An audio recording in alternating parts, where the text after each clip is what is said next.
What is going on, everybody? Your man Micah's back with another video, and as soon as I drop the iPhone 15 Pro review, Apple decides that same day, which was Thursday, November 30th, 2023, they dropped iOS 17.1.2. Right now, as you guys know, I'm shooting with my iPhone 15 Pro right now. iPadOS 17.1.2. I believe some macOS updates went out as well. Watch 10 OS, watchOS 10 X dot something also dropped today or yesterday.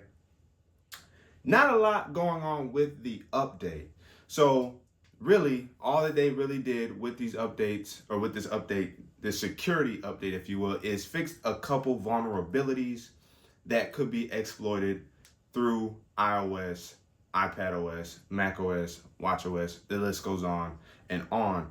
Is that a good thing? Yes.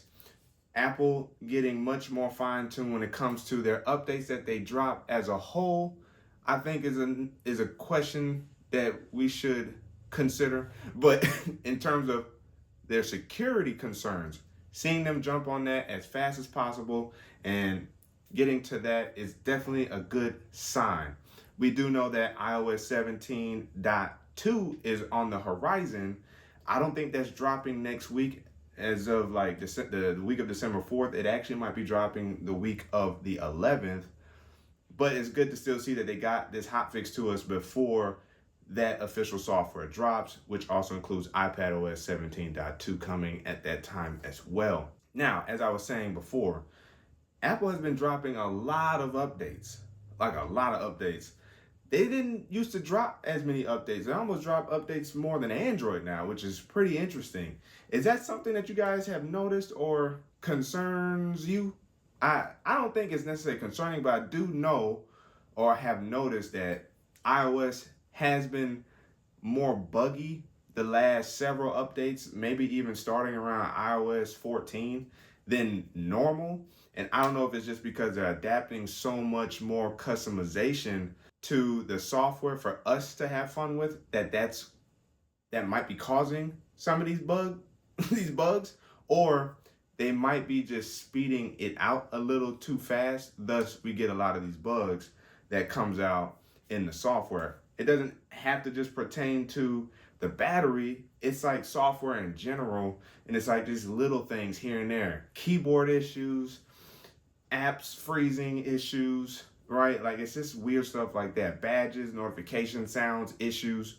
It's just like oversights that Apple is not really known for, but yet it's happening. So let me know down in the comment section what you guys think about the updates that we've been getting from Apple. Do they need to slow down and vet these updates out some more so that way we are more bug free? Or are you fine with the plethora of updates and the timeliness that they have been trying to be when it comes to releasing major software updates? The comment section is open for discussion. Also, I wanted to address this real quick. RCS coming to Apple. Good thing that they are adopting it. It's still going to be interesting as to why the whole blue-green bubble has to be a thing. I know like society or social media runs to the mills with jokes and memes, the FOMO aspect of the blue bubble thing. For me personally, it heavily experiencing Android and now starting to fully experience the Apple ecosystem. The bubble thing doesn't really bother me. It is disappointing to some degree that you can't, share these features like live stickers and stickers with green bubbled individuals. Oh my goodness, in fact, I even said that. But it's still like cool that with other iOS based users or iMessage users, you can use these features. And what's funny is as much as Apple tries to tout their new features coming, as much as these videos exist on YouTube, us showing and tutorializing how to familiarize yourself with the new iOS features, it's so funny how people who have been diehard Apple fans, has had iPhone since the first iPhone, don't even know half of the features that Apple drops. What? Each year. It is hilarious. So it's always fun, kind of surprising, people with that. So when it comes to RCS, the benefits are rather improved video and photo sharing, which is a plus, and a small degree of encryption when it comes to sending messages. So it's not encrypted end to end, but it is encrypted during the transmission process. It's something like that. Let me know down in the comment section below if you have further clarification on that. But essentially, there will be some level of added security when it comes to sharing messages with green bubbled individuals. But at least knowing that we'll get much better media transference is something I think that we all really care about, because nothing like getting those pixelated, crazy small featured videos or just like super down-res photos from our green bubbled brethrens. And it's annoying that we couldn't even exchange that kind of content, and knowing that this kind of stuff can be sent over Wi-Fi now as well is also definitely a plus. So kudos on Apple for at least trying to jump on that. I know, like with the whole EU thing, it's kind of like, you know, on one hand, it's great that has forced Apple to make, in probably a lot of our opinions, smart decisions in switching the iPhone series over to USB-C now and the adoption of RCS. But there are certain lines that could be crossed where the government could jump in a little too much and start forcing the hand.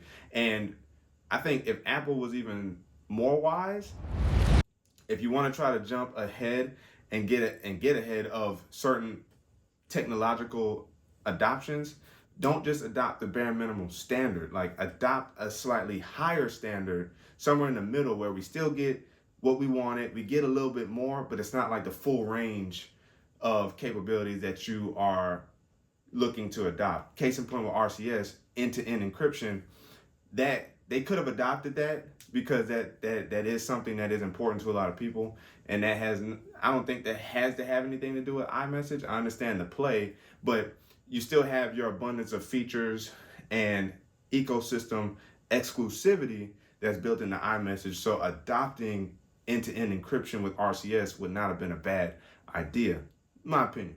So hopefully going forward, whether it's the US, whether it's the EU or some other government authority, Apple, please, when you get ahead of the bandwagon, adopt a little bit more, so that way you give less for people to complain about. That's what I want to say there in terms of that. I know the video kind of went from iOS 17.1.2 to RCS, but it is still kind of software oriented. I just want to put that out there. So, you know, that's what that is. Kind of speechless right now. What software are you guys running also? I know I am on the latest, and I'm on an iPhone. What phones are you guys using? What devices are you guys using? Are you on the latest software? Have you been having software issues and looking for Apple to fix specific things that you've noticed during your daily experience with your devices, or Android or Windows, or if you're still on BlackBerry? The comment section is open for discussion. But again, as always, if you guys haven't already, make sure you guys ignite the like button, subscribe to the channel, hit the notification bell, so that way we never miss my videos, so we can sit back, chillax, and see what's cracking. It's your man Micah signing out. Until the next video.